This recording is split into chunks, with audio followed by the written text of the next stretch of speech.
welcome to Wednesday Fun Day Comic Day. I'm OmniDog, joined by Lou Looty Doo from the southern part of the country. I don't want to say where you're from, even though it's Miami. Oh, sorry. Do you want to know what's going on here? Let me show you a map. I walked. Patty volunteers at the old folks home she used to work at, which is now a 10-minute walk away.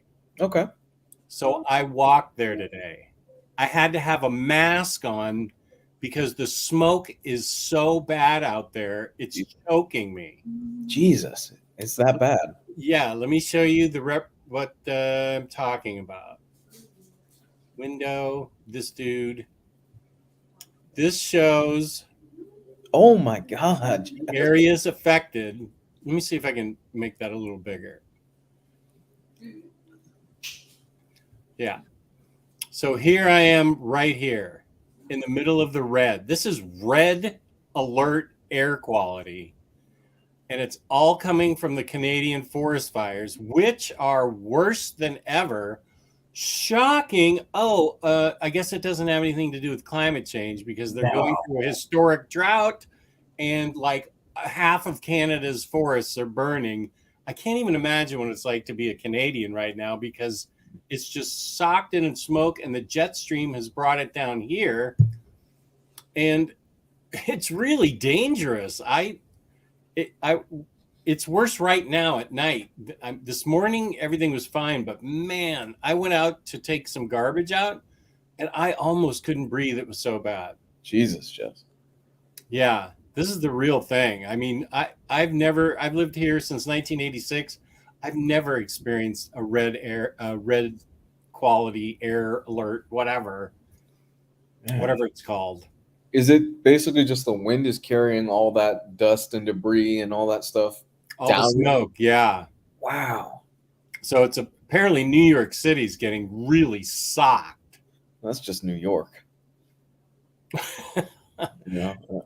That's the way it goes in New York, you mean? That's just the way it goes in New York. No, but that isn't so. I know next to nothing about what's going on in with the Canadian wildfires. I actually just heard about it yesterday afternoon. Somebody mentioned it at work, and I was like, "What are you talking about?" Like, yeah, there's a huge chunk of forest in Canada that's just burning to the ground right now, and it's crazy. Yeah, it's kind of freaky when you can't go out your own door without choking. It's kind of scary. So you're staying indoors for most of the time right now, I'm assuming. Well, that's my normal behavior, but yeah. I did venture out to do something at Patty's old folks home for a woman who just hit her 100th birthday. Oh my gosh. And Patty's good friends with her daughter. Oh. They're about the same age, Patty and the daughter. And they took a picture of the 100-year-old to send it into the Today Show. That's great. But I really like this woman. Her name's Barbara. And when I don't know if you remember, I did a talk at the old folks home back in like 2019. I remember that. Mm-hmm. Yeah. And I really enjoyed it. And it's the very first thing you hear on the camera is, I haven't even started talking yet, but she pipes up and goes, "Ooh, he's really good looking." She was 96, 95 at the time. And I was like, "You're my favorite." And so she hardly can see. She's, practically blind. I'm not sure she really wants to be 100. But as soon as she did see me and she goes, "Oh, you're the handsome one." And Patty goes, "This is my husband." She goes, "Yeah, the handsome one." Oh, James Abel. Thank you, buddy. OmniDog gives a talk to the seniors community. That was a lot of fun.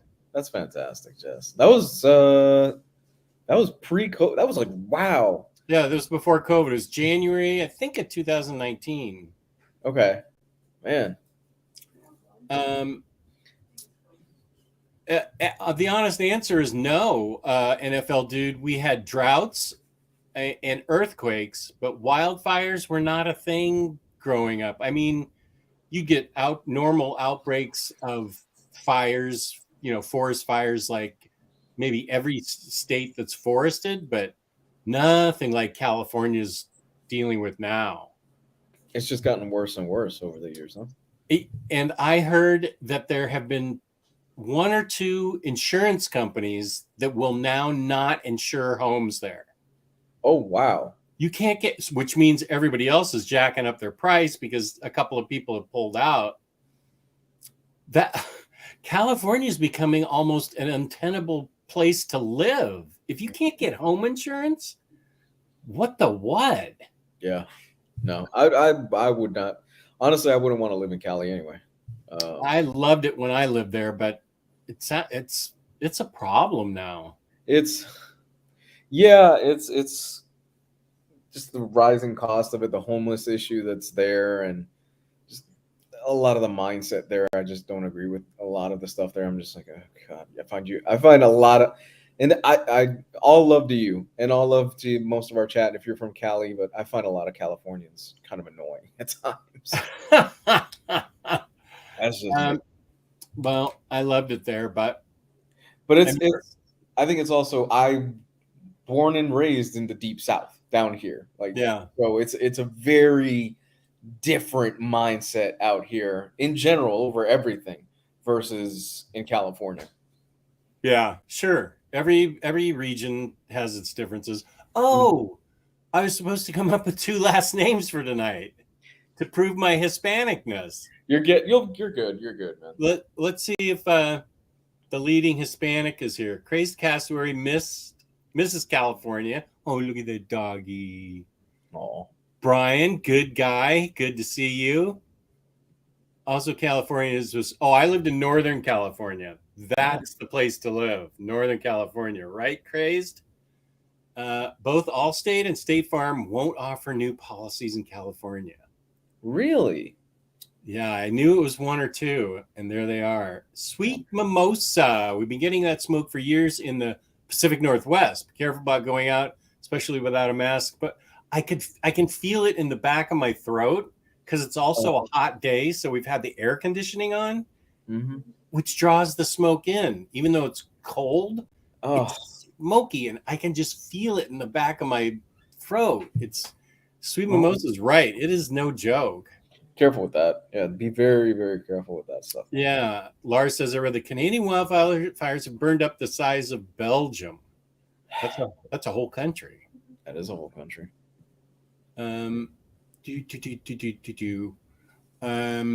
Okay, so if I get Rodimus Prime Rib in tonight, I will give him the opportunity to give me 2 last names, as is customary in the Hispanic community, apparently. It is. And I know Omar has like 6 last names. Well, it depends on kind of where you were born and stuff like that. So I was born in Puerto Rico. Okay. So I have both of my parents' last names on my birth certificates. Your mom's and your dad's. Right. I have my father's first, and then I have my mother's second. Okay. So it's the and the. I don't want to give it away because it's personal reasons, but yeah, sure. My father's first name because that's just how it's always been in a lot of those Spanish countries. Sweetie, do you have both your parents' names on your birth certificate? Yes, but once we came here, my mom was wrong.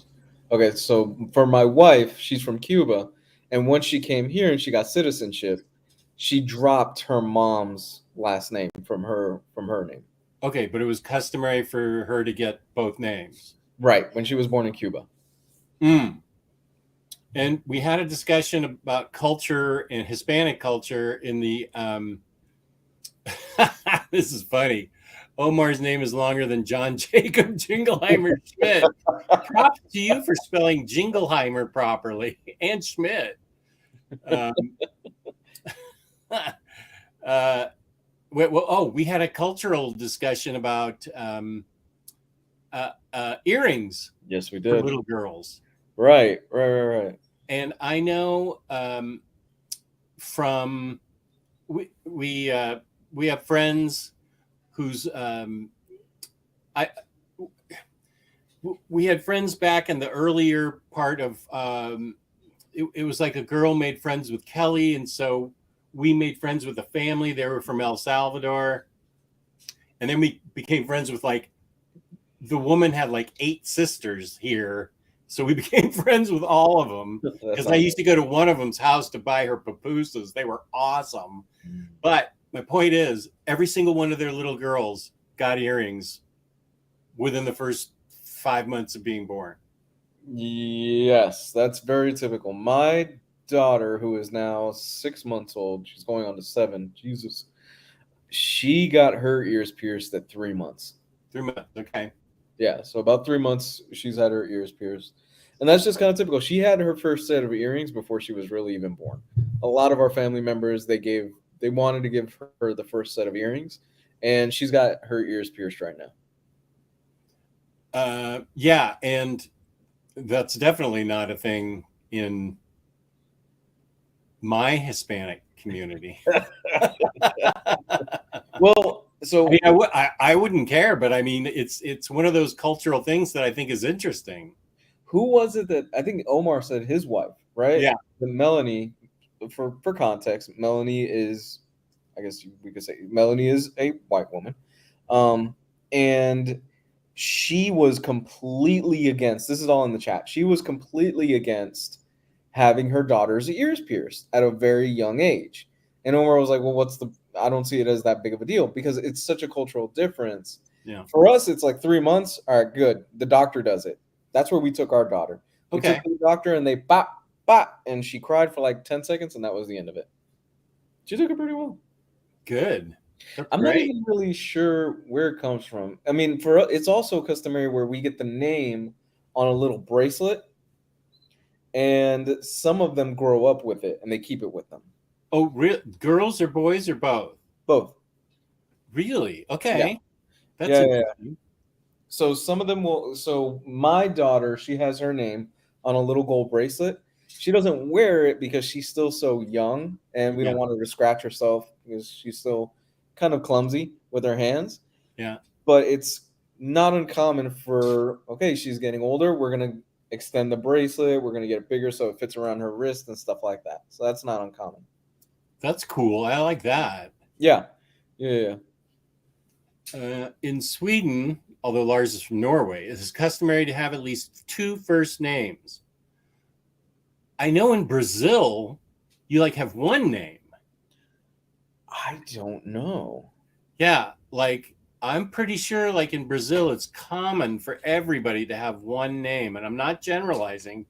I feel like I've read this where they talk to people and people are known by 1 name. I don't know. I don't know much about Brazil. My wife actually speaks Portuguese. Oh. Yeah, she learned it in school. She speaks Spanish, English, and Portuguese. And she can read it and write it pretty well. Oh my gosh, she's multi-talented. I'm not sure I like her anymore. I don't know what she sees in me to this day.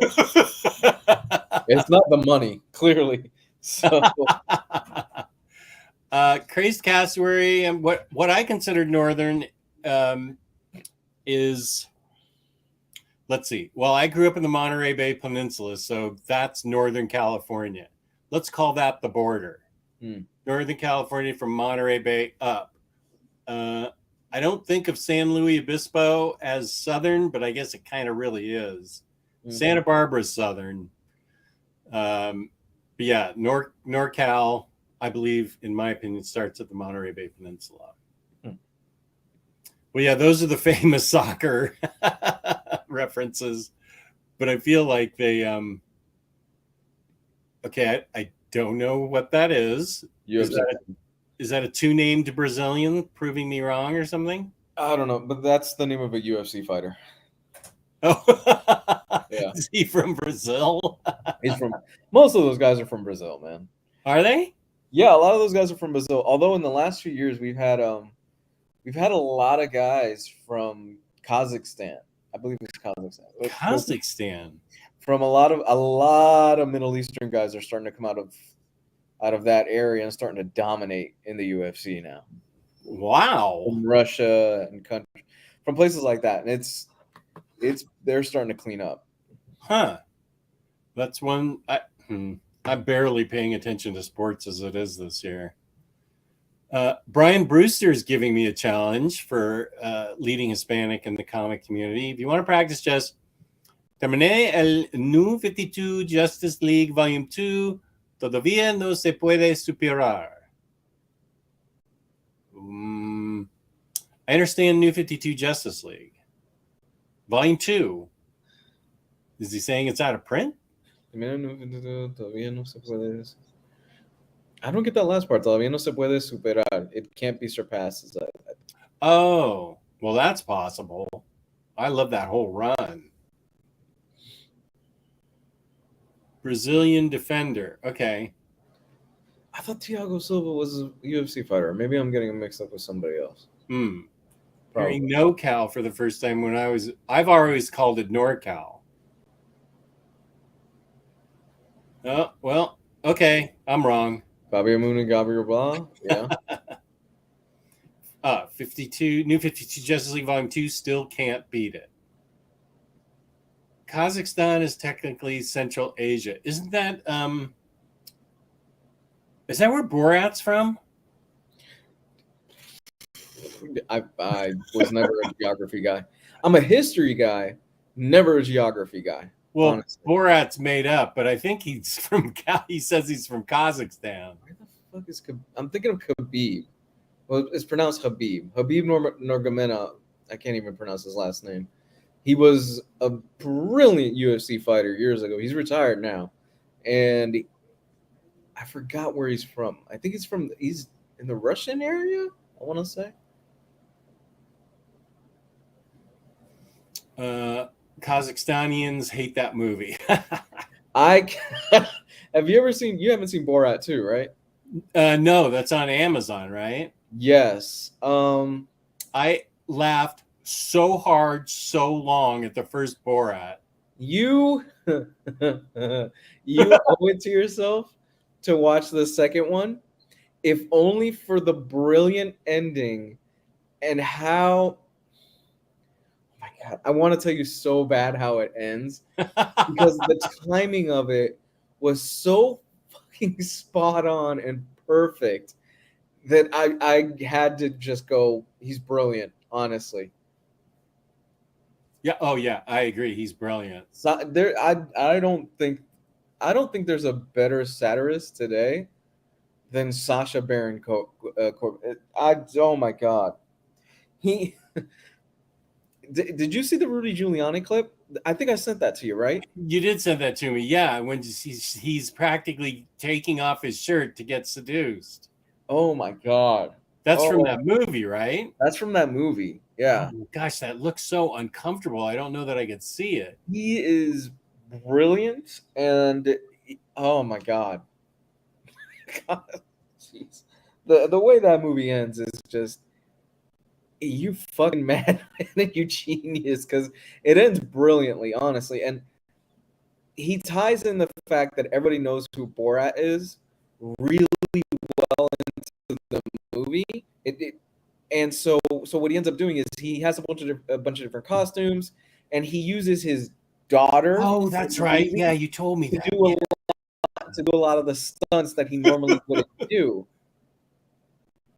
Oh, it's so good. It's so good. You grew up in the Central Valley. I went to college in Stockton. YP and Khabib is from Dagestan. Dagestan. That's where he's from. My mistake. Dagestan's what is that? Is that a country? Dagestan? Dude, I'm not going to open my mouth about geography. I apologize if Dagestan's a country. I didn't know it. I'm learning so much. And what's up, YP? You know what, though? Chances are there's a certain website that has comics that would deliver to Dagestan for the right price.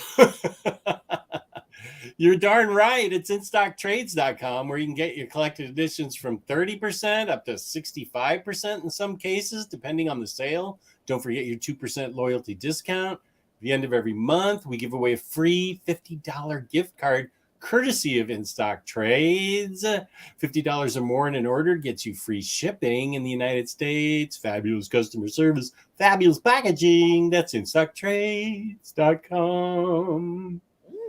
Fun fact, I got jammed up for forgetting the United States part the very first time I did the show. And I heard through Emily from Cameron, make sure he says in the United States. I'm like, oh, so I never forget that part. Yeah, make sure you got to throw that in there. You have to include the United States part. Yeah. Fred Armisen and Carrie Brownstein's Satire in Portlandia was amazing. I need to see that. She's from Slater Kinney. And I know she's multi-talented, really great. And I love Fred Armisen. Yeah, I've never seen it. I've never seen Portlandia.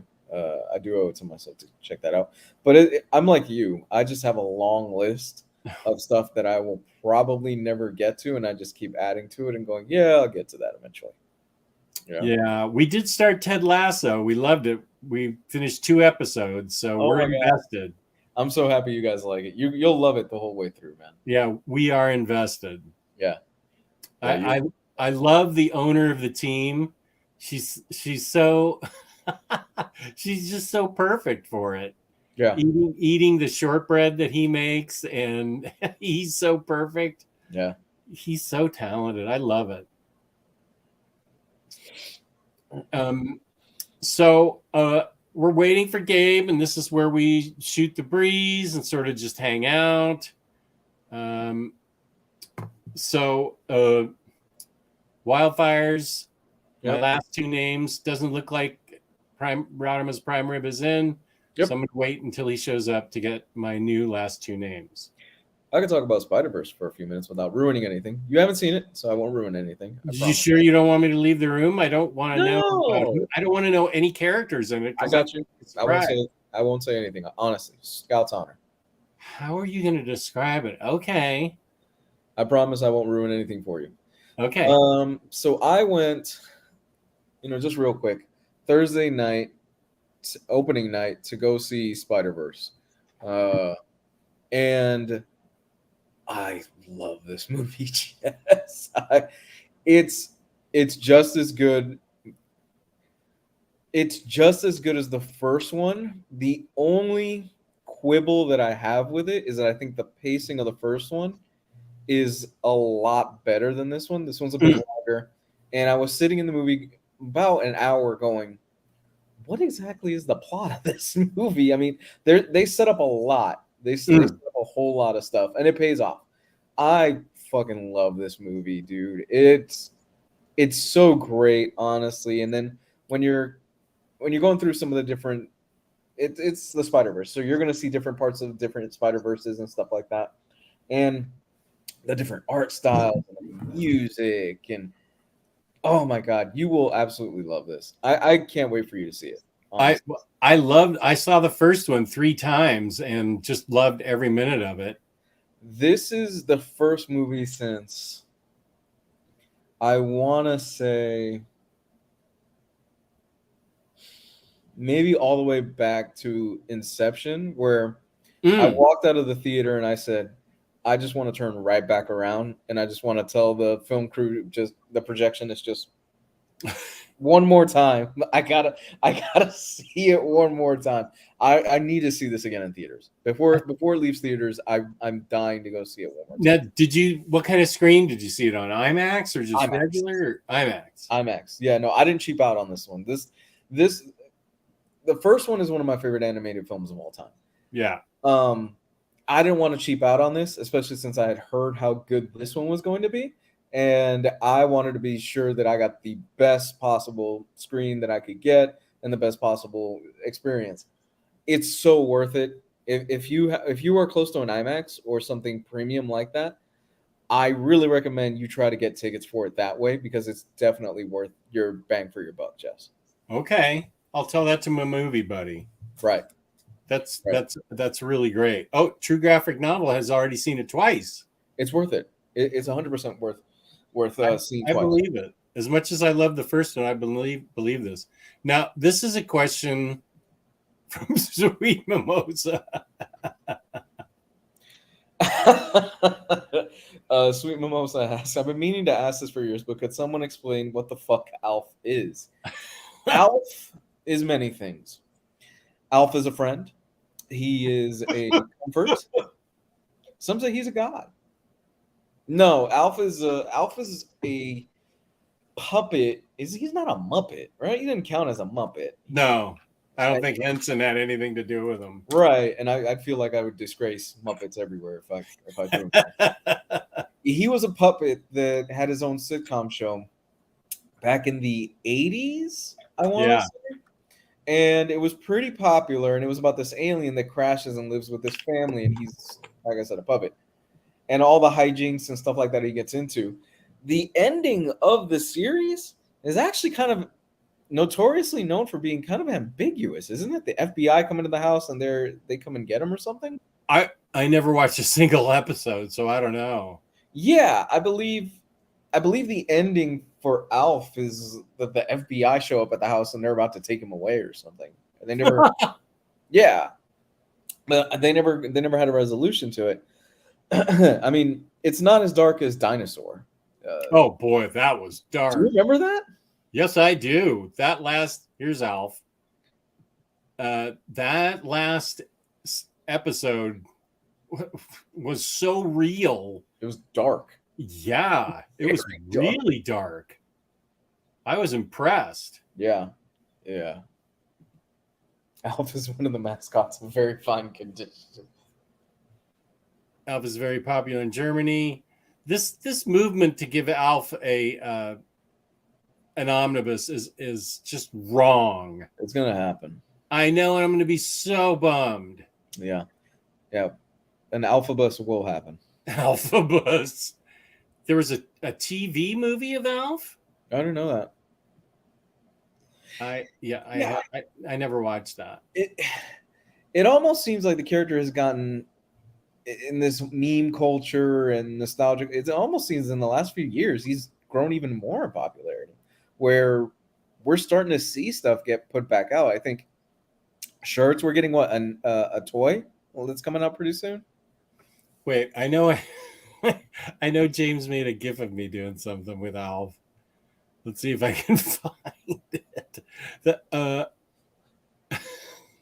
Yeah, here it is.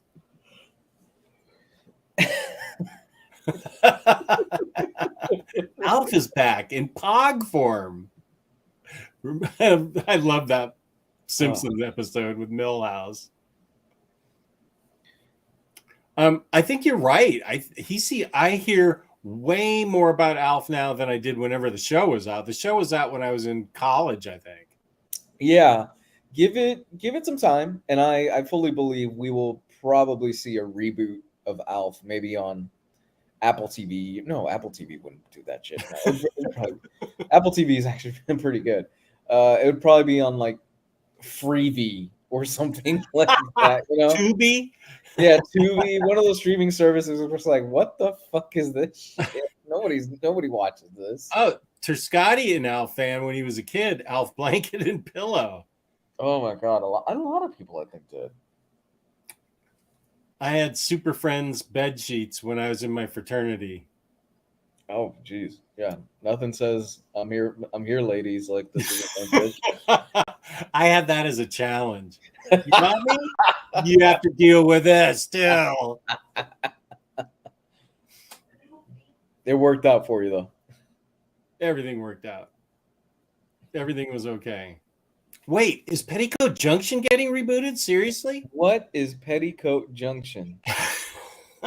I still remember the theme song from it. It was on like when the Beverly Hillbillies and Green Acres was on. Oh I don't know if it made it more than 1 or 2 seasons.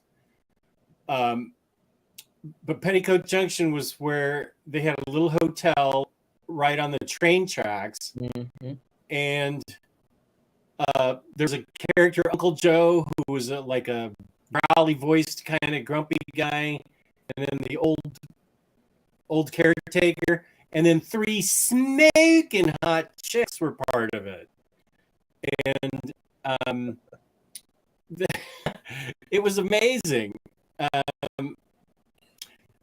Oh, damn it, Saz. You got me excited about it. Speaking of Uncle Joe, can we officially state that Uncle Joe from Willy Wonka and the Chocolate Factory was a bum? Go. 100%. Right?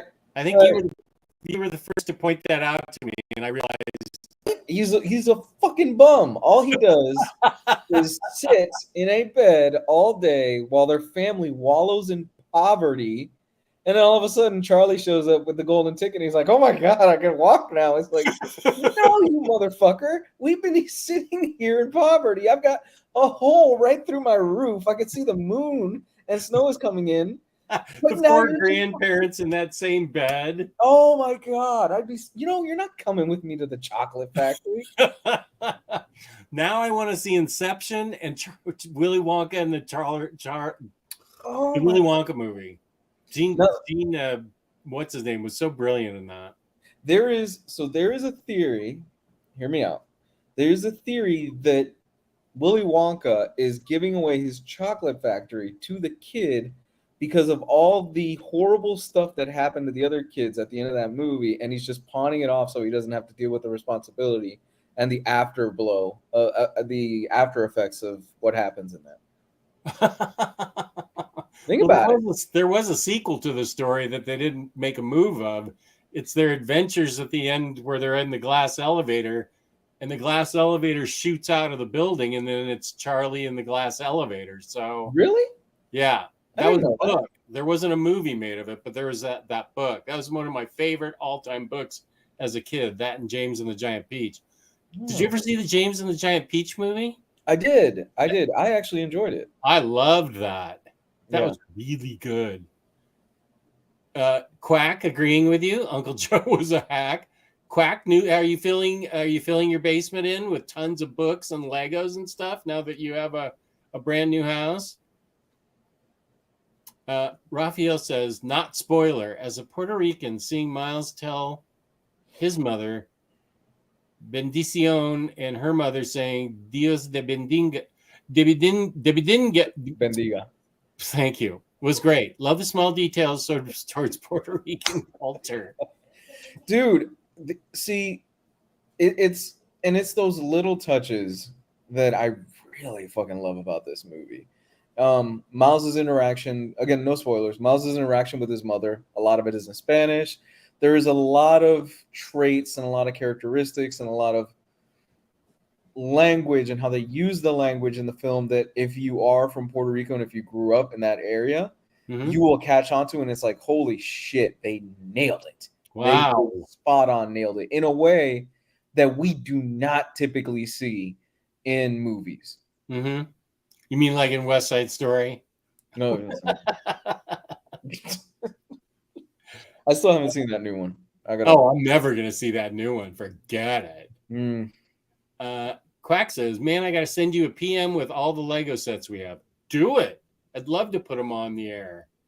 I can finally start to build some of the larger ones. Big ass Millennium Falcon, Daily Bugle. That, yeah. And Sweet Mimosa. I never did see Coraline. It's good. I have the book, but I wanted to see the movie. It's really good. Oh, Coraline is a really good movie. I think you can do it. I'll add that to the list of 5,000 things. I think the bigger question here is, when are you getting the Batman Batcave Lego set? The thing looks so cool. It's gonna happen. I don't know. I have the Daily Bugle, but I also have the Rusty Biscuit that I need to build first because I got that for my birthday 2 years ago. So I have to build that first. Yeah. I have lights for that thing that I bought. I also have the Seinfeld set. And apparently it comes with add-ons now that you can add on to it to make it an even more complete set. Mm-hmm. And then I have a Nintendo NES controller. I mean, the NES box. Yes. And a TV you build. And then you crank the TV and Mario goes running through the TV. That's awesome. So I have all those to build. Yeah, that's really cool. High Shelf Comics is building Lego right now. Yeah, man. Yeah, Lego is something that I miss from my childhood because I used to have a lot of Legos as a kid, but there's only so many hobbies I can have in my life before my Yeah. wife goes, yeah, we're not gonna have you collect anything else. So stop. So, but Lego is one of those things that I miss, man. I really miss building Legos as a kid. Yeah, I'm excited. I do definitely want to build the Rusty Biscuit. I have a few more things to sell and get out of here and make some room, but I have a table that can be used for it. It's just what do I do with it afterwards? I'm not going to take it apart. I want to display it somewhere. So maybe after Patty leaves for her 50th reunion in August, I'll take over the kitchen or the dining room. The dining room table's huge. It'd be perfect for the Rusty Biscuit. There you go. Thinking ahead. You're planning ahead. What up, Bros? What up, Jaggernaut? What's up, buddy? So we have tonight the omnis and absolutes that we need to happen. Yes. So they're not on anybody's radar really yet. Yes. We're trying for ones that have not been discussed by Very Fine Condition or anybody else. Yeah, we were talking Lego. We know Lego. So yeah, we want we want stuff that people haven't thought of yet. Oh, you're not gonna believe this. Taylor Talks Comics sent me. Wait, I gotta pull it up on my phone because I want to read it exactly right. He sent me a job wanted ad. I mean a want ad for somebody to work. Mm-hmm. Where is this? Let me see if I can show it. Can I? Okay, there it is. Manager, collected editions operation. How do you get that? That's a DC. You could apply for this. Warner Brothers. If you wanted this, you could apply for this, and you could probably get this job. It's on site though. I'd have to move to Burbank. Oh no! But they want a manager for their collected editions operations. Taylor sent it to me and said, "Tell Patty to pack her bags. You're moving to Burbank." Well, we have a mutual friend that could use this. We do? Yeah. Well, our mutual friend kind of he's a little bit out of luck right now. Just lost his gig, so this might be something he would. I'll tell you after. Oh, does he like a lot of manga? Yes, he does.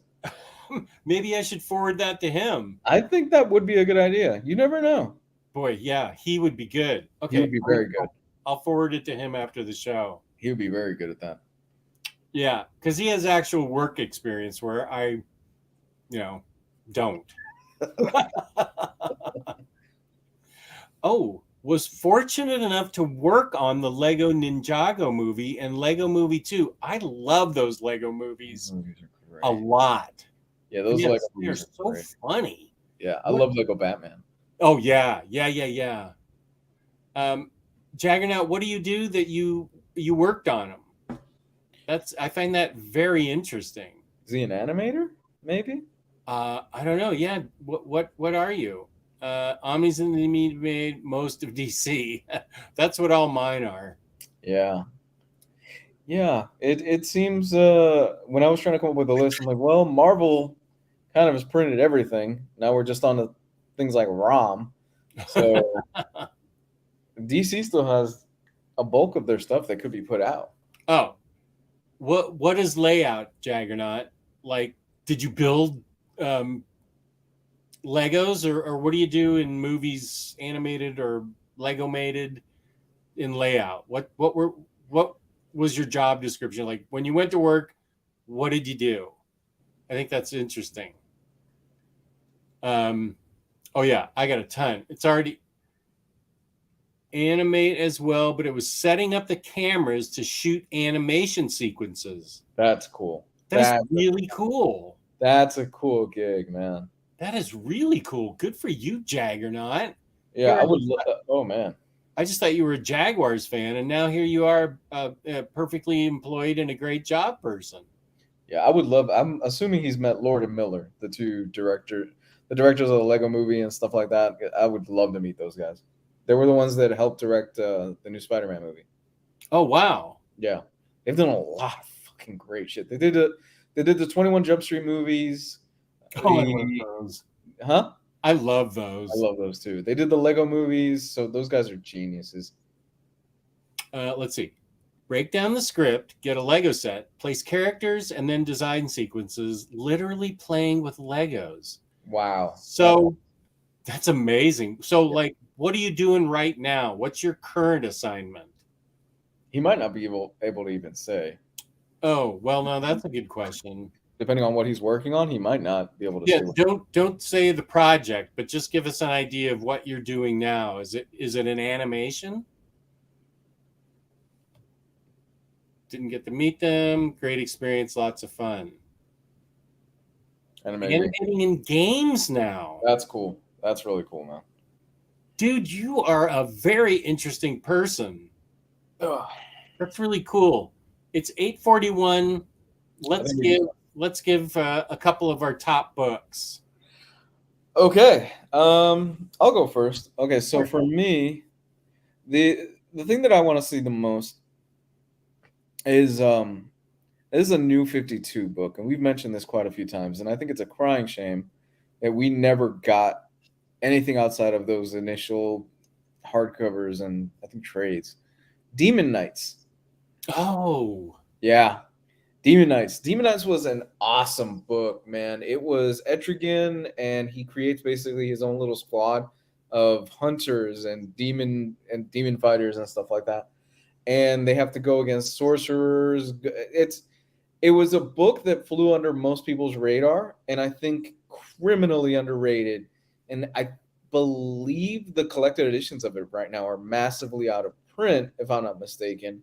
But Demon Knights was a book that deserves more love, man.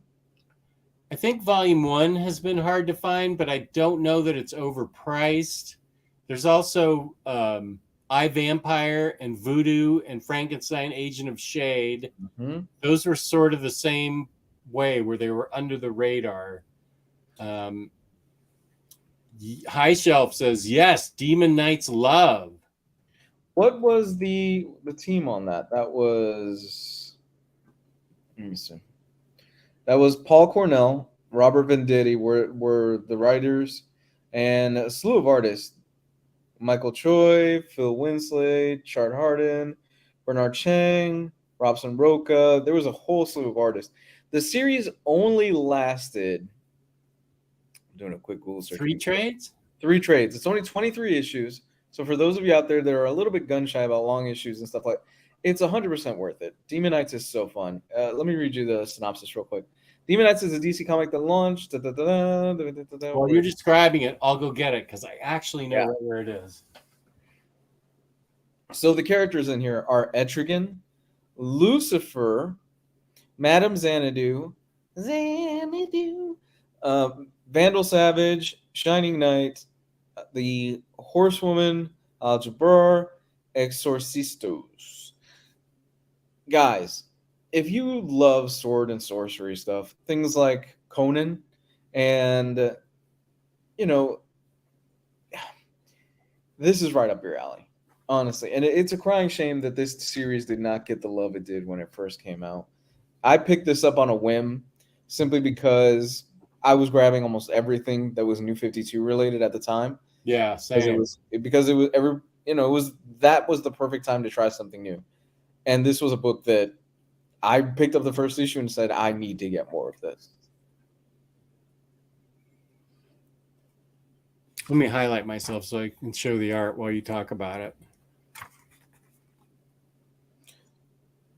Beautiful book. Beautiful work. Yeah, it's pretty graphic too. What I really like about this is that a lot of side characters here get a lot of love. Etrigan is a character we don't see too much in the DC pantheon, and I think that's a damn shame because he's fun. The problem with Etrigan is he's probably a pain in the ass to write because of the rhyming. because of the rhyming. Yeah. Gone, gone the form of man. This is set like in King Arthur times, right? Mm-hmm. It's Sword and Sandal. Yeah. Okay.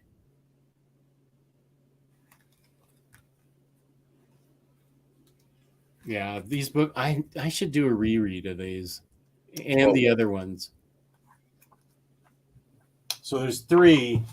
One I think is the hardest one to find, and 2 and 3 I think they're pretty easy to find.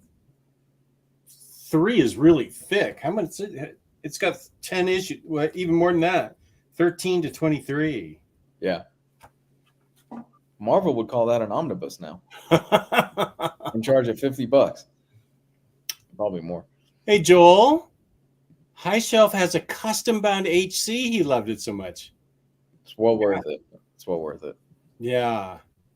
Well, what I'm going to say is no surprise to anybody, and it'll never happen unless our friend becomes head of DC Collected Editions, and I can bribe him with something. But this is a super niche, but I've always said it. I really want, even in deluxe form, or an omnibus, or something of Lois Lane. Yes, I've been talking about that for a while. Yeah, those early issues with Kurt Schaffenberger art. Yeah, they were simplistic, and she turns into a cat or whatever, and she actually the first Silver Age appearance of Catwoman is like in issue 70. But it's just a fun comic that I really enjoy. Does she compare well to modern females? Well, no. She was being written by 70-year-old guys back in the 50s and 60s. And then in the 70s, she turned black, which was really gratuitous. It's important that I be black for a day so she can report on the black experience. That was a really embarrassing issue. That was in the 70s. God. But I just think it was really fun. And along with that, I want a Jimmy Olsen omnibus because he's a nut in all of those books when he turns into a giant turtle or elongated man or a werewolf, or he goes to Kandor with Superman when they become Nightbird and Flamewing or whatever they were. Nightbird. Wow. Something. They were superheroes in Kandor, and it was it's goofy fun. That's the thing with me, and that's pure nostalgia on my part. But if they're doing, well, I realize it's Batman and Superman, but if they're doing Silver Age Batman and Superman, let's get those other characters in there. What's it gonna hurt? Print up 1,000 copies, and none of them will they'll all be bought. Just don't print 5,000 or they're gonna end up at Ollie's. This is interesting. Jack Kirby borrowed the appearance of Etrigan from Hal Foster's Prince Valiant, and Ricky Ray's here. Borrowed is putting it lightly, LOL. Yeah, well, it's kind of that old thing where some of the greatest creators of all time flat out steal things. So, yeah, here's a good one. I loved Sergeant Rock. I don't think I remember Warlord, but I don't think I collected it. But I did love Sergeant Rock, and those were pretty realistic war books where, they didn't sanitize it. I feel like they really showed how gritty and dangerous war is. What else? I remember you in the chat you had a really good absolute idea. Yes, I would love, and I've mentioned this before, I would love an absolute of Unknown Soldier. Unknown Soldier was this short-lived series that centered around this doctor that he goes back to his, it's got to be almost 13, 14 years that I've read this series. So I'm going to be a little bit shady on the details because it's been a long time. It's this doctor that he goes back to his home village in Africa, and he sees that it's war torn, and he slowly starts to kind of lose it a little bit as he's basically being possessed by this spirit. And it's this huge commentary on war and the situation that was going on at the time, and probably still is going on still going on right now in some parts of Africa, and how it just affects everybody. I mean, and the book, here's the thing. The book does not shy away from the reality and the ugliness of war and what's going on in some of those countries. It involves child soldiers. Some of them are horribly mutilated and things like that.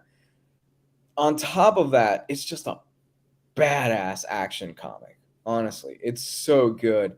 And it's one of those series, again, that does not get the love that it absolutely deserves. I thought it was brilliant the first time that I read it. Let me see. I think it's 4 trades, or maybe it's 3 trades and then a separate Unknown Soldier one. Right. And there was an Unknown Soldier before. He makes an appearance in this towards the end of the book. The thing is with this book is that it's complete. The whole run is complete, but you can feel the ending was a bit rushed because they knew their time was running out with the book. It really wasn't that popular, and it didn't catch on as much as they would love. So they kind of sprint towards the finish line. Where was it? Which one was it? Taylor and I were going to do a review of it, and I couldn't make it past the first trade. It was so brutal. It's rough. It's really rough. It is. So it's written by Joshua Dysart, and the art is by Alberto Ponticelli. And the whole thing is only, how many issues is this, Jess? 4 trades, so maybe 20 issues. About 20 issues. It's so good, man. It's really so good. I think it's a damn shame that this thing hasn't been collected yet, and it's out of print. Yeah, it's badly out of print. I think this is the one that I was talking about, that Garth Ennis has an Unknown Soldier, and then the one Lou's talking about had 3 trades, so probably 15 issues. Yeah, this is Joshua Dysart's run. Yeah, and then there's a separate Garth Ennis one. Okay, so you're talking about the Unknown Soldier. That was a rough series.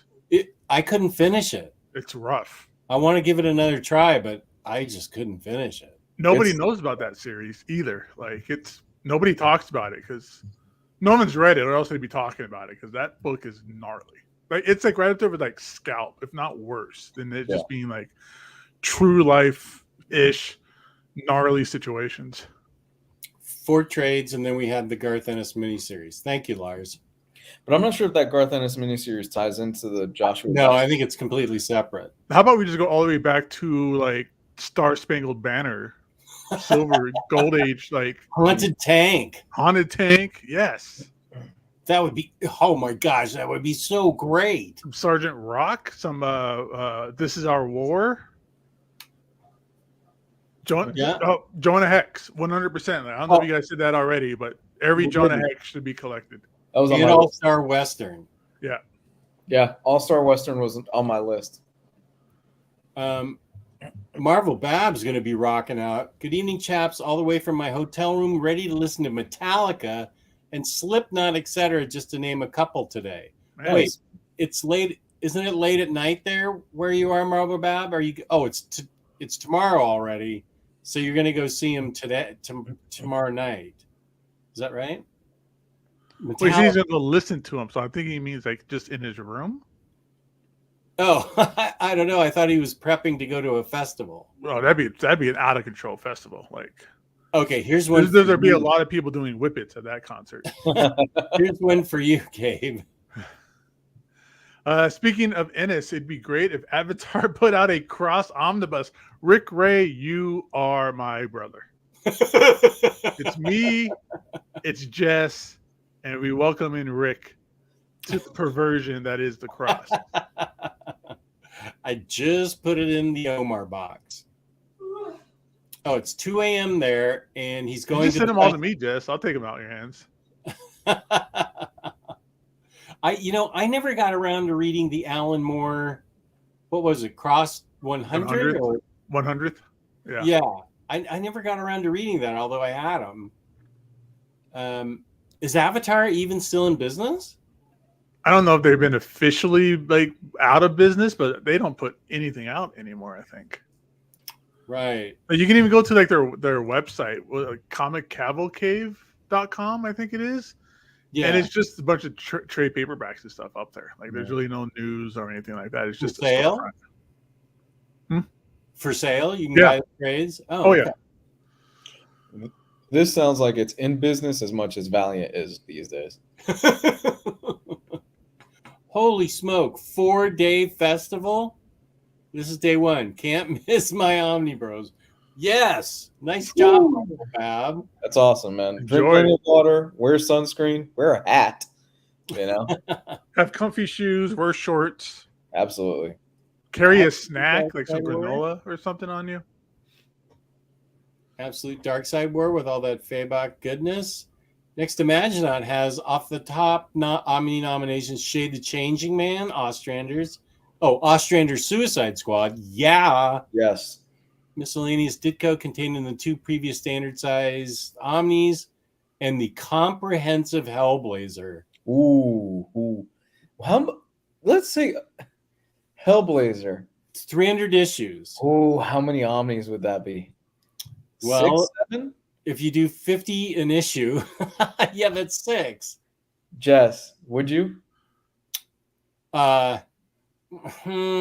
Yeah. Oh man. I have all the trades that I'm really happy with. I'd love it if they did that. Yeah.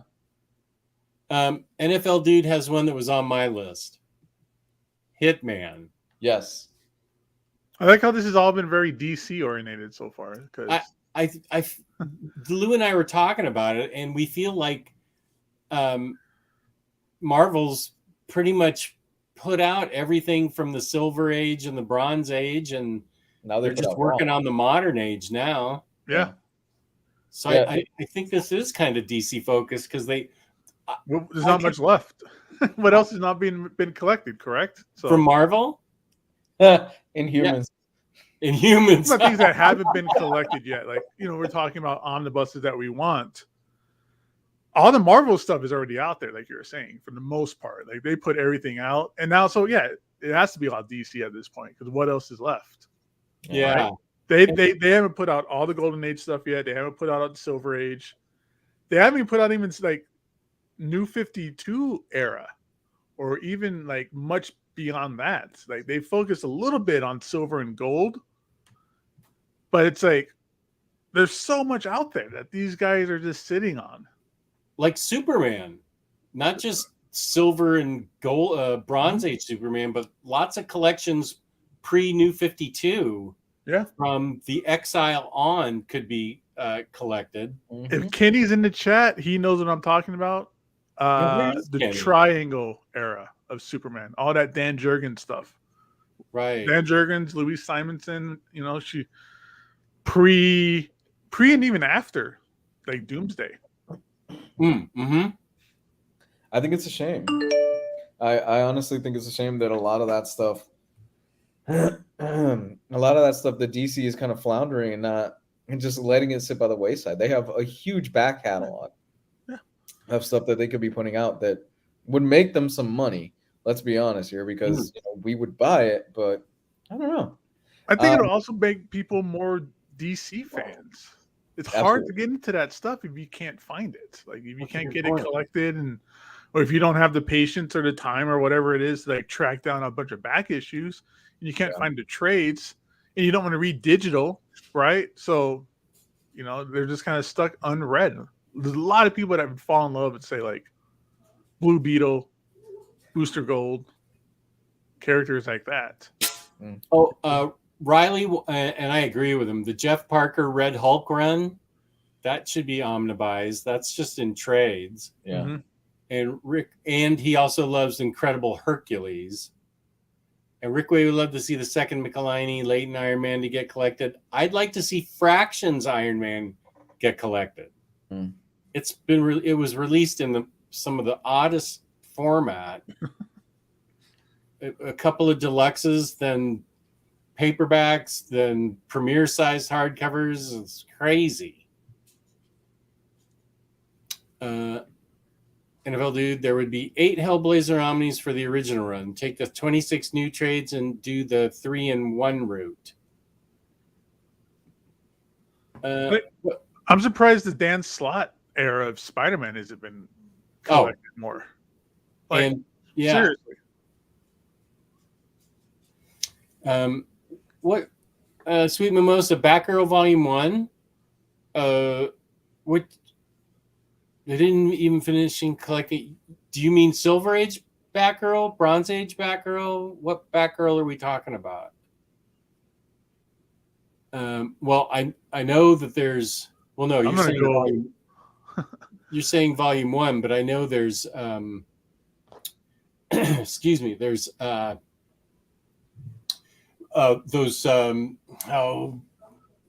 those 3 Batgirl volumes that were hard to find, and then they got combined into 2 trades, and those went out of print. I can't think of who wrote those. You're talking about Burnside Batgirl? No, this was before. This was pre New 52. I know where they are. I could go grab them, but I don't. Cassandra Cain? Cassandra Cain's series. Okay. She was the first Batgirl to have a solo, and went on for like 73 issues. Okay, Wow. Yeah.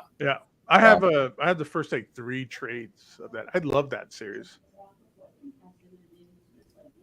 Marvel Bab also wants Inhumans and Incredible Hercules.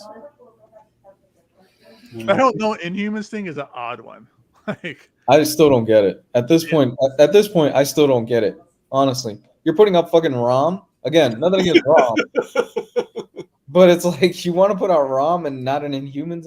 I don't. Other than this is a cruel joke from the comic gods against Geo. I don't understand why there has not been an Inhumans omnibus or even a deluxe of some of those classic stories. I'll get to some of these comments in a sec. This is just for me, but I think a lot of people would appreciate it. And that would be Sugar and Spike.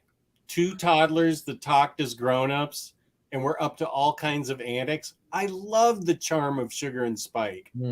I got a archive edition, and that was it. And I got an archive edition of a Lois Lane. That's all they've given me. Not even Jimmy Olsen. Good heavens. Most Wanted Marvel Gallery editions, 2001. Also Machine Man 2020, FF Iron Man, Big in Japan, Jenkins and Jay Lee's Inhumans, and Street Poet Ray. Wow. Gallery editions. Oh, yeah. Secret 6 Omnibus, Birds of Prey Omnibus. That Brave and the Bold series that J. Michael Straczynski was doing. That one issue. I'm sure everybody knows what I mean by that one issue that connects to Killing Joke.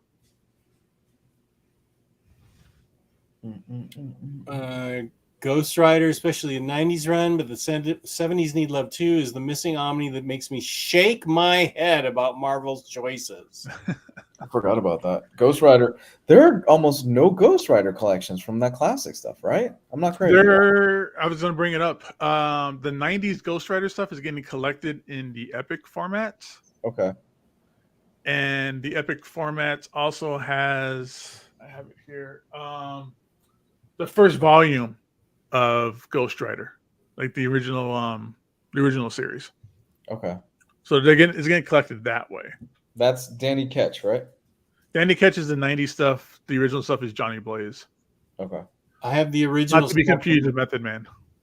I have the original stuff in Marvel Masterworks. That's one of like 4 things I collect in Marvel Masterworks. Besides Dazzler and Spider-Woman. Wait, what's the other one I have there? Dazzler, Spider-Woman, and I guess Ghost Rider. That's it. I felt like I was collecting 4. I would love. Yeah, there's the Ghost Rider. Nice. This thing is awesome. I just want Marvel G.I. Joe, an omnibus of that classic stuff. I would like that as well, and with Transformers. I just wanted to see the origins of all that stuff. Yeah, and more on the not. I want to read it, but more out of curiosity of what is the where did a lot of this stuff come from? Where did a lot of these ideas and things like that came from? That was all Marvel. Yeah, All that stuff from the movies and the video game, or the movies and the cartoon. Marvel created all of that stuff, basically. Same with G.I. Joe. Well, I agree with this.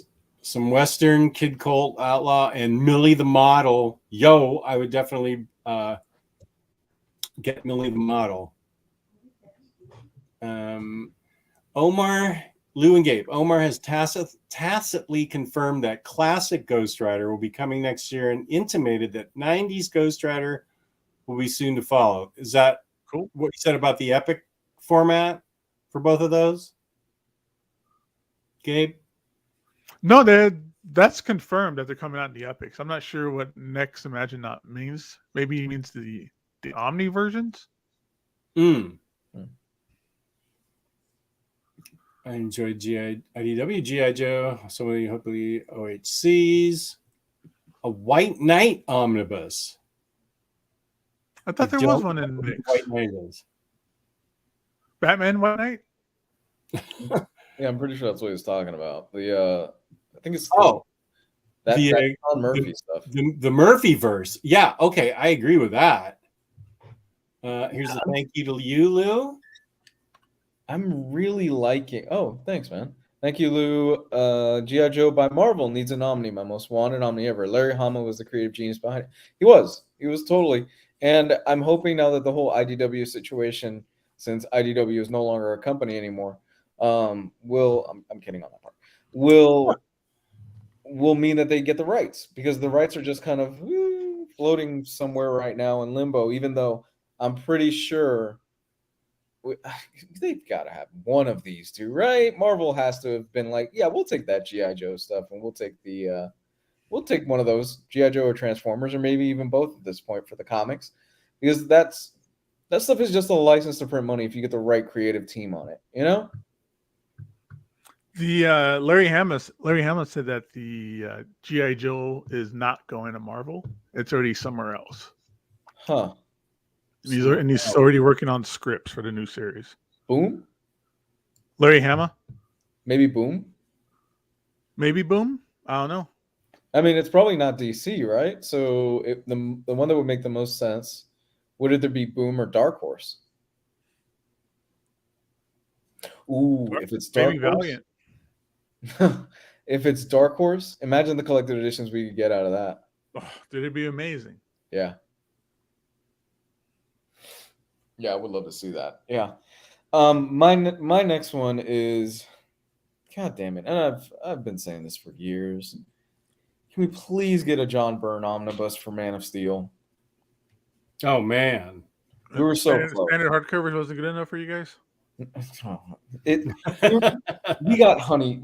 We got honey pot. Okay, I think that's what the term is honey dick or whatever it was.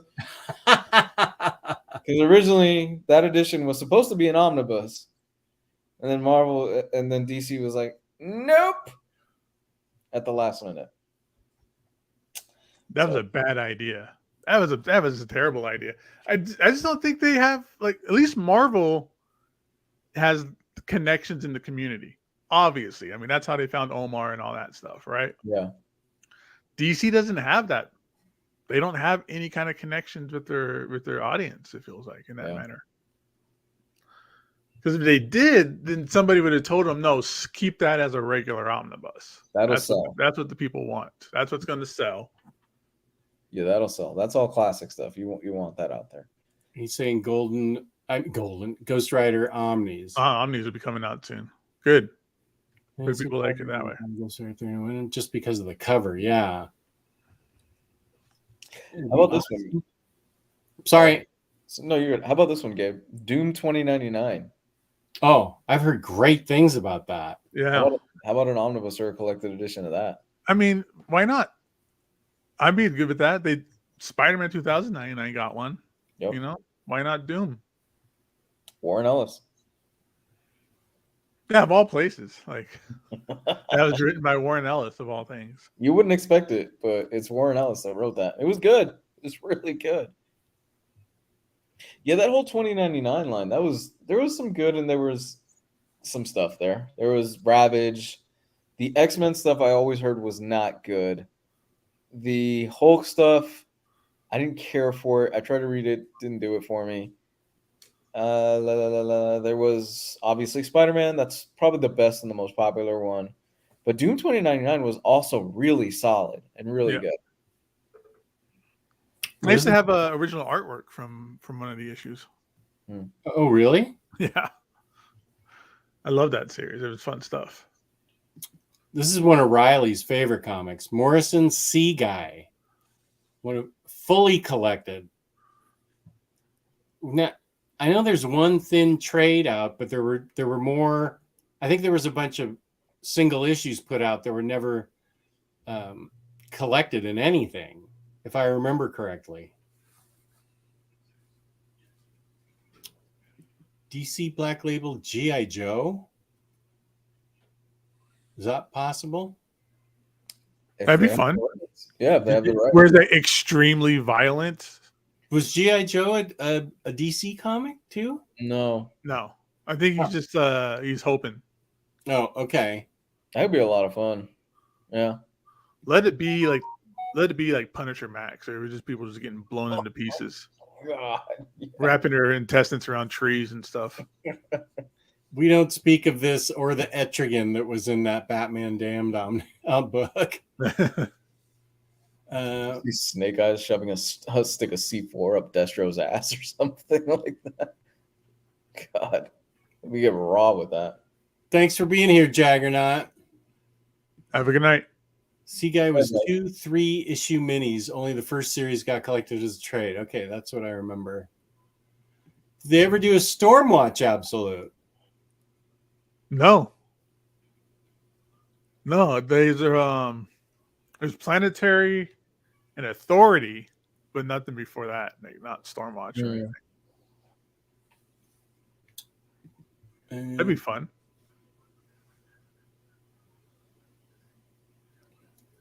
And then they put out, on top of that, real quick, then they put out like stupid stuff in absolute format. Like, I don't want a 3 Jokers absolute. Jeff John's name on it. We don't get them that much. And I was like, man, it feels like they get like 1 or 2 a year, if that. And one of those spots got locked up by a really recent book that I don't see as being iconic enough yet to like get like an absolute format. In a way I like absolute formats and the ones I buy. And then we could have gotten something else that hasn't been collected in a long time. Well, do you remember an absolute actually originally was like the prestigious of the prestigious line of the best stories. Right. We got absolutes originally. I want to say it was Sandman, wasn't it? Sandman was the first series of absolutes that we got. And those things are gorgeous, absolutely premium, top quality stuff with a shit ton of back matter to them as well. And it seems like when you start putting out stuff like 3 Jokers, you kind of water down the line a little bit. Where it's like, okay, well, it doesn't mean as much. I agree with this. Spectre by Ostrander. Oof. That'd be fun. And we talked about Jonah Hex and Micro's Warlord. Gru Omnis. That'd be good. I love Gru. Yeah. I still would really love, like we were talking about earlier, Jess, is old Western and old war comics collected. They got a ton of it. All that Joe Kubert stuff. Yeah. Like, people like don't even know about it anymore. That stuff's amazing back then. 100%. This might happen. I don't know.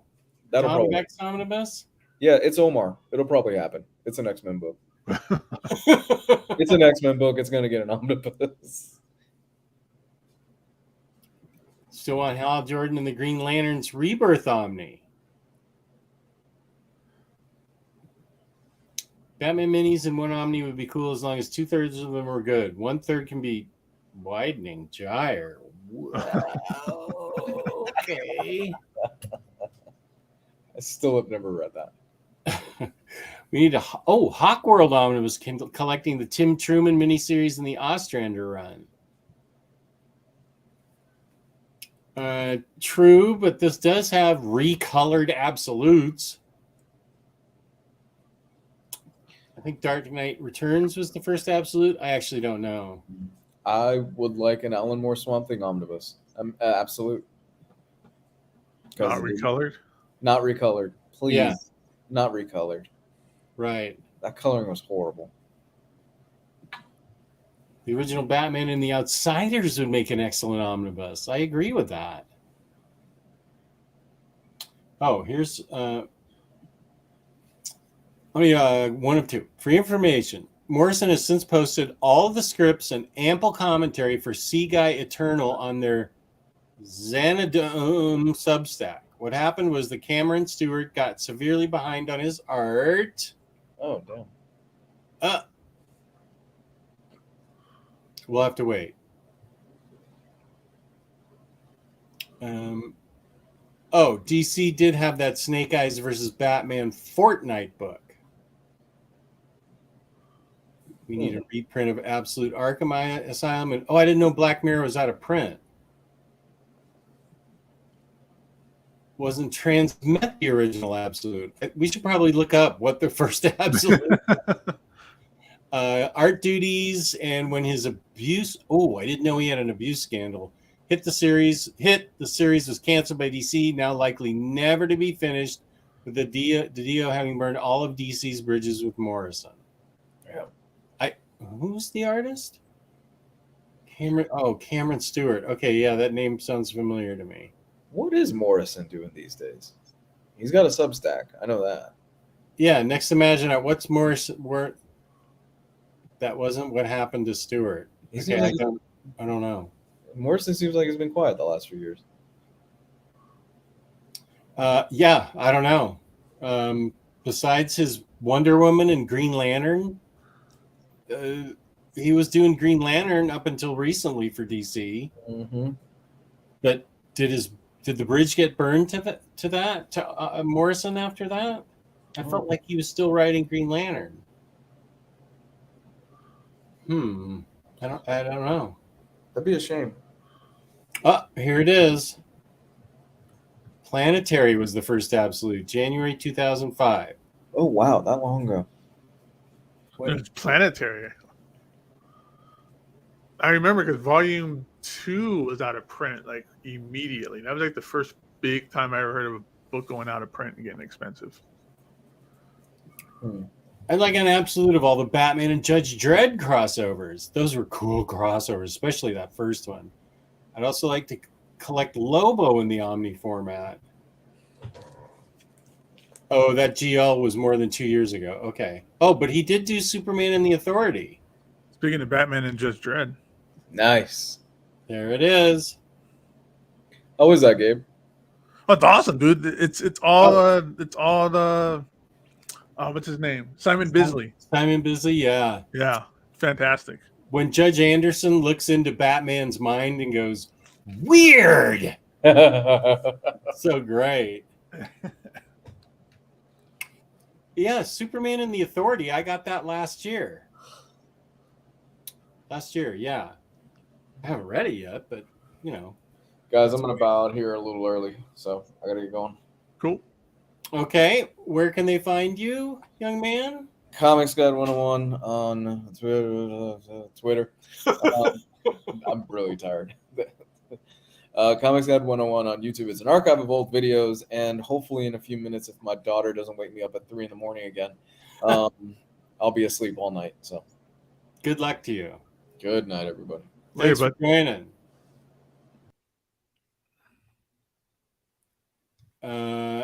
Okay, I have no idea what's going on with Cameron Stewart, so you guys discuss it and you can give me an answer. Morrison published a novel a few months ago called Luda. I think Soups and the 30 was their last comics work. Oh, okay. Green Lantern by Morrison deserves an omnibus, and the run by Thorne is also very solid. Good art for big pages. Let me think of what else I want in omnibus format. I'm trying to think of stuff that hasn't been collected. Gotham Academy. That's great. But they just put out a fat trade of that.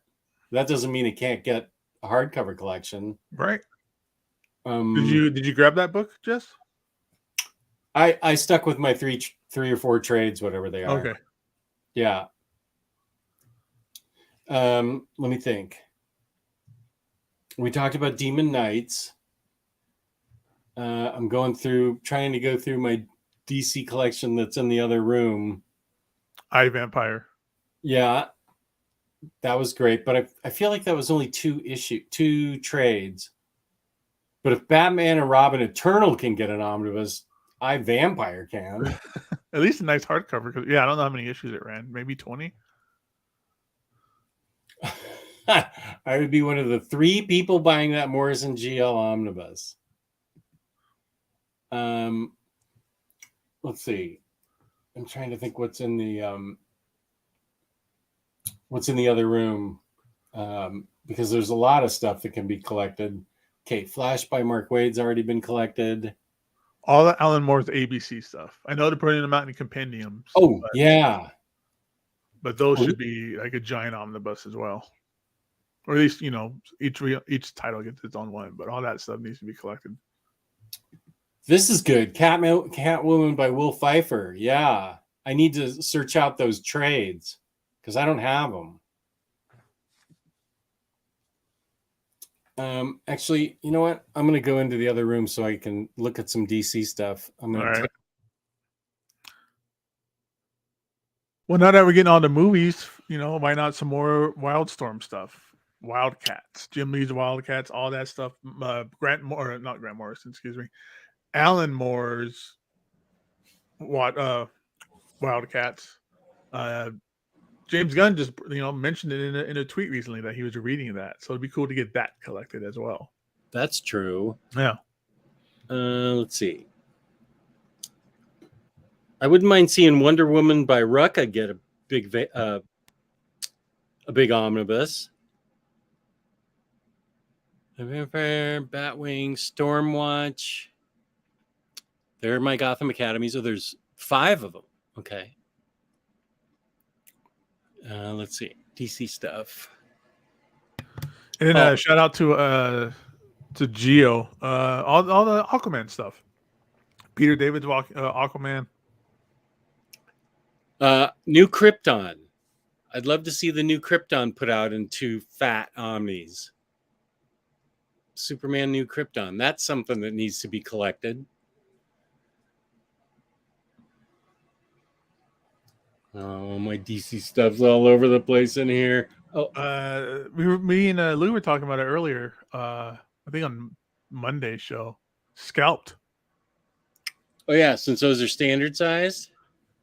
They're deluxe. They're deluxe. Okay. At least get them back in print somehow. Yeah, I was thinking of Preacher. What needs to come back into print is those Batgirl. Look out, Zatanna. Why are you in front of Batgirl? The Silent Night to the Death, Point Blank, and then the Miller stuff.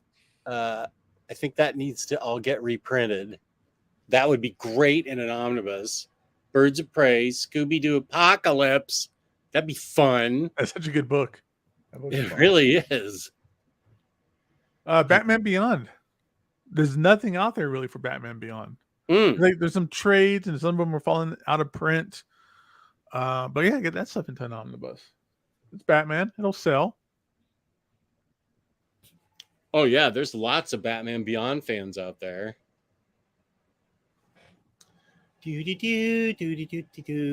No, Why the Last Man? You've already been put out in 20 different formats. Okay, Sandman Mystery Theater's coming out in compendiums. I'd rather have them in an omnibus. How about a new omnibus when the next Super Sun series is over? I'd love it if the if they pick it up and do a bunch of new Super Sons books. Yeah.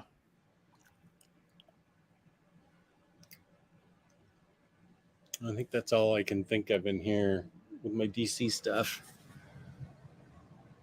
Oh, there's Unknown Soldier that Lou was talking about. Oh. Brutal.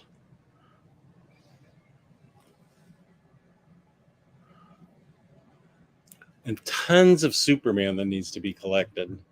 Stuff that I don't even have.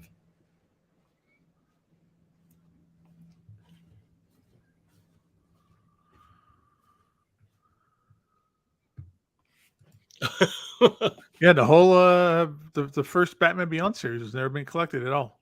Oh, I didn't know Manga Geekdom was in the chat. Oh, there he is. What up, Gio? Hi. See, buddy, we're thinking about you when you're not here. Talking about some Aquaman.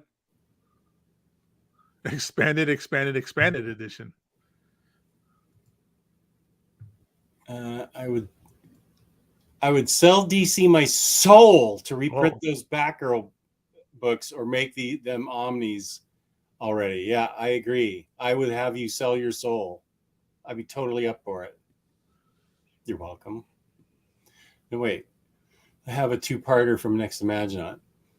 The DC bridge burning was a progressive escalation, but the straw that broke the camel's back was the cancellation of Morrison's 5G, followed by DiDio quasi-coercion of Morrison back onto Superman under threat of converting Superman indefinitely into a disillusioned rogue rogue fascist authoritarian demagogue a la The Authority, which Morrison regarded as a total character betrayal. Wow, what I wanted to see that happen now.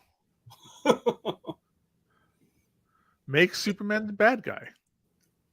Blue Beetle Omnibus would be fun. I think Gabe just said that. Ooh, Black Orchid would be a cool absolute edition. That book's gorgeous and a great story. I'm trying to think what else would be a good absolute. Man, so many. The announcement of Batman Adventures Omni, I can't imagine Beyond is too far away.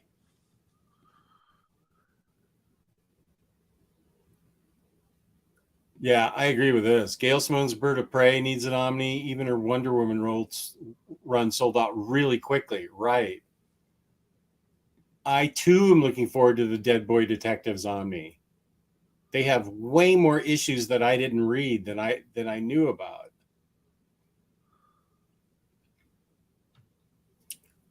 An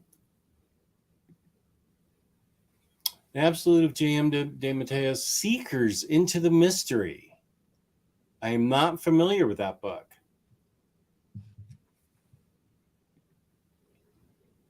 Yeah, I haven't heard that one either. Well, I hope DC gives Kelly Thompson like 60 issues with Birds of Prey. I want them to treat her right. Of course, and then there's all the Golden Age stuff like All-Star Comics and Starman and Spectre. Comic Cable Cave. Yeah. Dr. Fate, Black Canary. Boy, I'm lucky I have those. Plastic Man. Or actually print do the Golden Age Captain Marvel stuff like they wanted to before, but canceled. Oh, because of the racial stuff that was in it. Yeah. Yeah. I get that.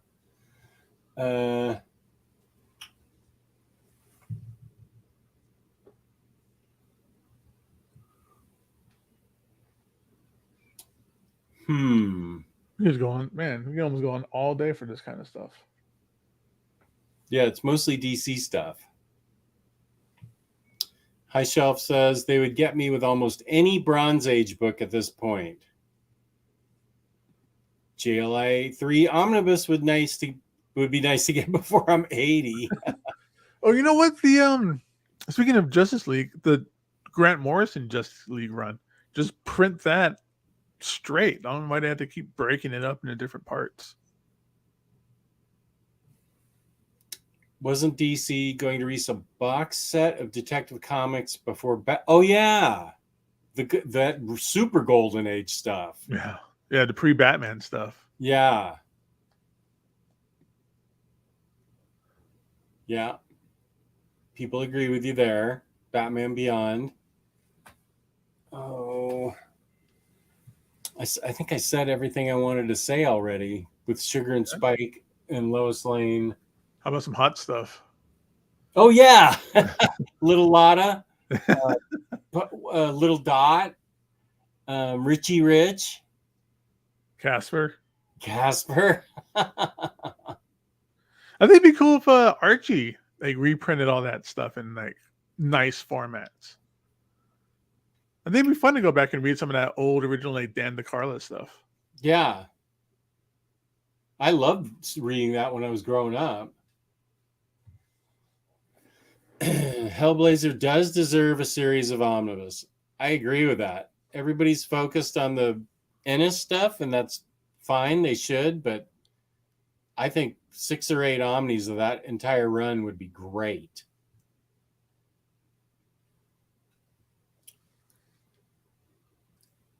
Don't forget the zillion Punisher omnis that still need to be greenlit. Are there a bunch of Punisher stuff that's not been omnibized? I guess so. Anything after Grant Morrison, I think. Oh, not Grant Morrison, excuse me. Garth Ennis. Okay, I thought maybe I missed something there. Yeah, because like the Greg Rucka stuff hasn't been collected. The Jason Aaron stuff hasn't been collected. Oh yeah, Greg Rucka stuff hasn't been. Yeah.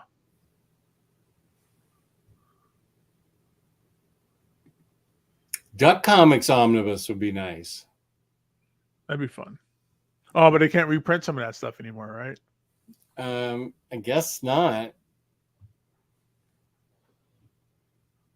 Yeah, I'm 100% in favor of these Batman. Which, if they just keep going with silver and on into the Bronze Age, we should be getting those.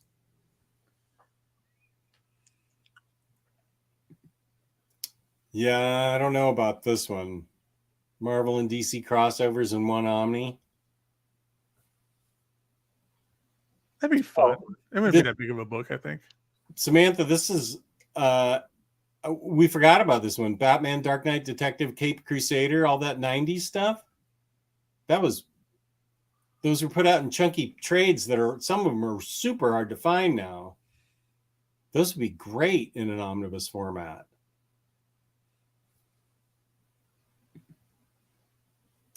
I just want a new series of Zatanna is what I really want. Like by Paul Dini in 50 issues. Who would be your interior artist? Adam Hughes. Actually, they could just collect the 16 or 17 Zatanna issues that were by Paul. No, wait a minute. They've already done that, but it's out of print. Or have they done that? No, this wasn't an omnibus. Wasn't Gio saying that it was like a thicker trade paperback that was out of print? Yeah, I think all those trades are now out of print. So those Paul Dini books would be a great omnibus. Are we going to get a Volume 3 Dark Knight Detective reprint? Dang it. 90s Superman crossover, Panic in the Sky. I have the trade paperback. Remember, there was a lot of tie-ins. Omni Dog, it's all the Punisher material preceding Punisher Back to the War Omni and Ennis's Omni, plus everything after and parallel to Aaron's. Oh, even like Punisher, like War Journal, Punisher, War Zone, DC Milk Wars. The art in that was great. I didn't understand much of it, but I still loved it. I don't know what Milk Wars was. It was like a crossover with those that Gerard Way imprint. What was that called? Dang it. Animal something? Young Animal? I think it was Young Animal. Was it? Yeah. Okay. And those had some of those were really good. It has Doom Patrol. Everybody said they loved. Absolute We 3. I'd read that. Young Animal. Yeah. Yeah. I don't know how I pulled that. I knew it was Animal something. I don't know this book. Mario Gully's Aunt Needs an Omni. I'm not sure what that is either. Well, if these ever get printed, you'll be able to get them at instocktrades.com, where you can get your collected editions from 30% to 65%, depending on the sale you hop into. I did find out something today about Wonder Woman Historia. If any of you are thinking about it, you haven't placed your order yet.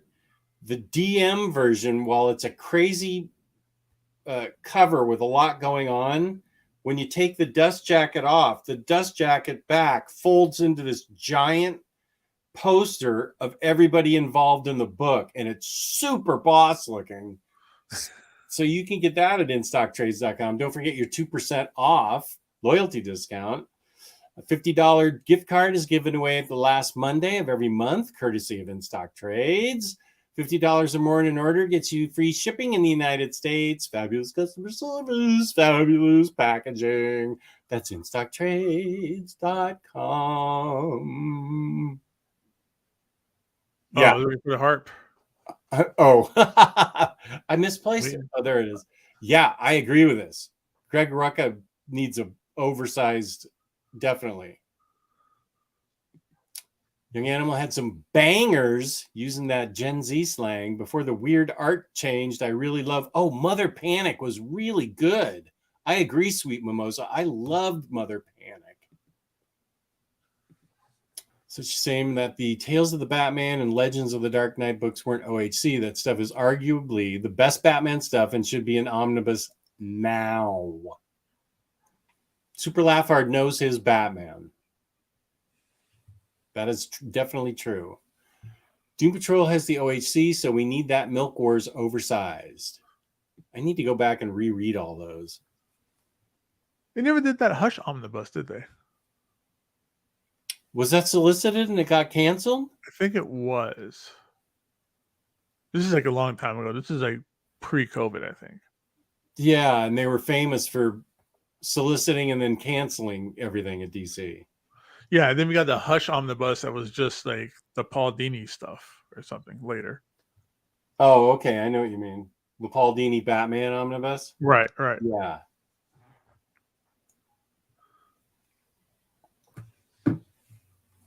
Oh, and Aunt Omni is a joke. Eric Clarkson bought the character to help Gully with some financial trouble. Oh, that Aunt.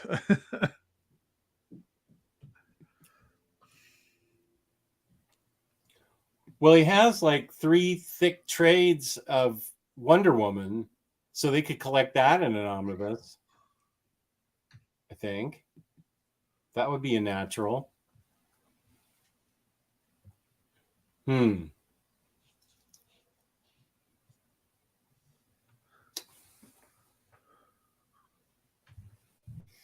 Okay. Oh, anything yeah. else? Oh, Super Laugh Hard. Yeah, a red Robin omnibus would be perfect. yeah, the trades are way hard to find. Yeah, didn't we did a review of that series, didn't we? Like a while ago. I think maybe you and Lou did. I don't think I was part of that. I don't think I was Okay. feeling well that evening. Because I recall that you guys did read Red Robin. Yeah.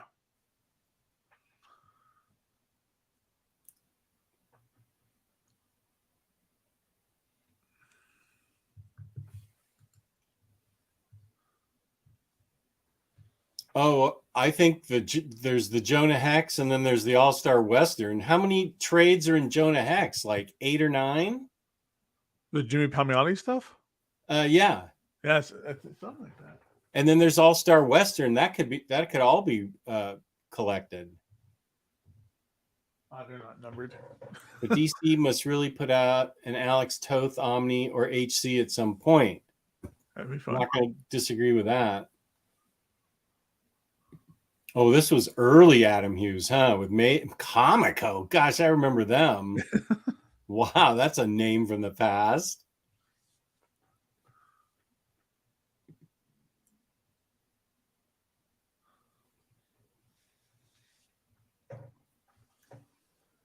I don't think there's Well- anything else. Yeah.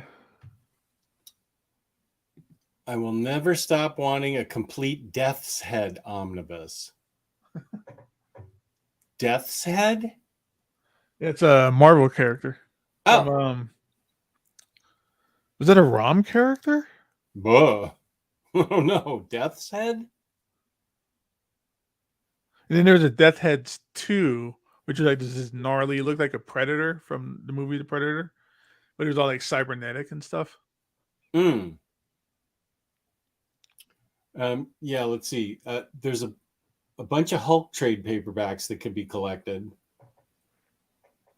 Spider Girl, maybe she deserves an Omni. Those complete collections, I think one is hard to find now. There's a lot of Fantastic Four stuff that's not collected. Hmm. The only stuff that's really collected is the Stan and Jack stuff, the Burn stuff, the Wade, and that's out of print.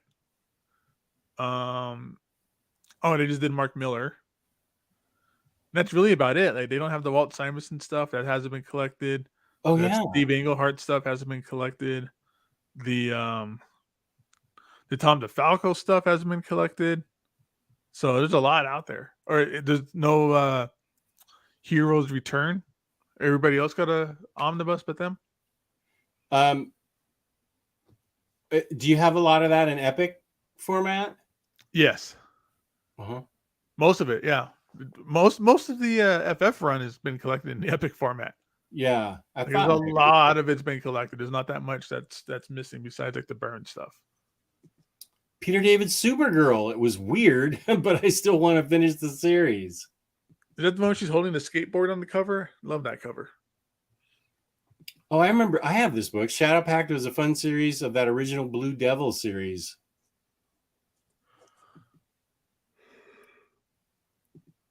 With a movie on the horizon, I'm sure we'll get like 5 or so in a year.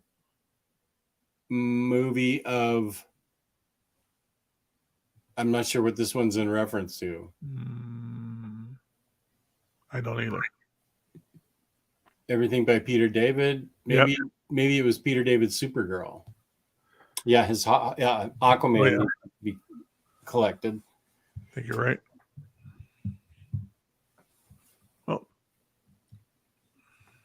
I think the second half of Vertigo's Animal Man needs to be collected after Grant Morrison. There's like 4 fat trades of that that are out of print. Not badly out of print, but those should be put in an omnibus.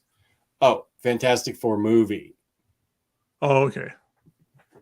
Have they cast that yet? Nothing official. Nothing official. A lot of rumors. Yeah. Margot Robbie. Yeah. Adam Driver. 2 guys, I don't know who the hell they are.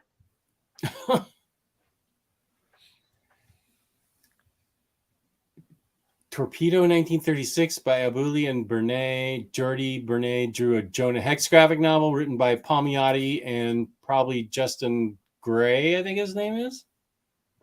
They're usually the ones that team up on Jonah Hex. Right.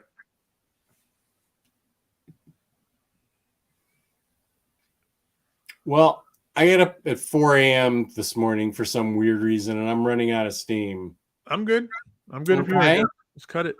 Where can we find you on the internet? Everybody can hit me up on Instagram. Gabe loves 90s comics. And you can find me, OmniDog, on OmniDog's Vault on YouTube and OmniDogs_Vault on Instagram. Oh my gosh, I still every show I say it that I need to get going on Instagram and I never do. Yeah, this is me. I just never get it to it. Okay, everybody. Thank you very much. Thank you to the chat. You guys had great suggestions. We enjoyed this a lot. Remember to go to IST, our great sponsor. And thank you to everybody watching this afterwards. Thank you, Gabe, for showing up when you did. It was perfect. And peace and love. Peace and love. Good night, everybody.